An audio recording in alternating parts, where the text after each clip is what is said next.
ليس هناك ظلم أكثر من قتل الأطفال والنساء.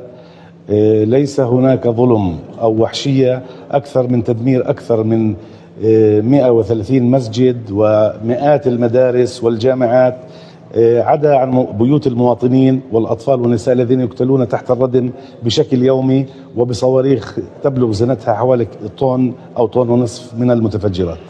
لا زالت إسرائيل متعنتة ومستمرة بحربها وعدوانها على الشعب الفلسطيني بالرغم من قرارات الأمم المتحدة والمبادرات التي قدمت عالميا على مستوى العالم، عدا عن قرارات محكمة العدل الدولية، إلا أنها مستمرة ومتعنتة في قتلها للشعب الفلسطيني وفي إنهاء حلم الشعب الفلسطيني بإقامة دولته. على العالم أن يستخدم كل الوسائل للضغط على إسرائيل، ومنها يعني إحدى الوسائل هي مقاطعة إسرائيل، مقاطعة المنتجات الإسرائيلية، مقاطعة المنتجات الشركات التي تدعم دولة الاحتلال. ويجب أن يكون هناك موقف عالمي للضغط على إسرائيل لوقف هذه العنجهية. لا يعقل أن تبقى دولة واحدة في العالم منفلتة ويعني تقتل وتذبح وتهدم على مزاجها وحسب رغباتها المتطرفة وبهذه الوحشية في كل يوم، خلافا لرغبة العالم أجمع. هناك نموذج رائع سأتحدث عنه بعد قليل في كونيا بالذات للمقاطعة، وهي أحد المتاجر المشهورة في كونيا اسمه نار جروس.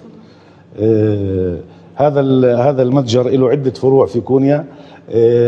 من اليوم الأول للمجازر التي حصلت في غزة وفي فلسطين أعلن عن مقاطعته لكل المنتجات التي تدعم دولة إسرائيل. دورته المالية فيما يخص هذه البضاعة بالذات المقاطعة كانت حوالي 70 مليون ليرة تركية في الشهر، لأنه لم يتعرض لخسائر نتيجة هذه المقاطعة. على العكس أعتقد أنه تحسن إيرادات هذا المتجر.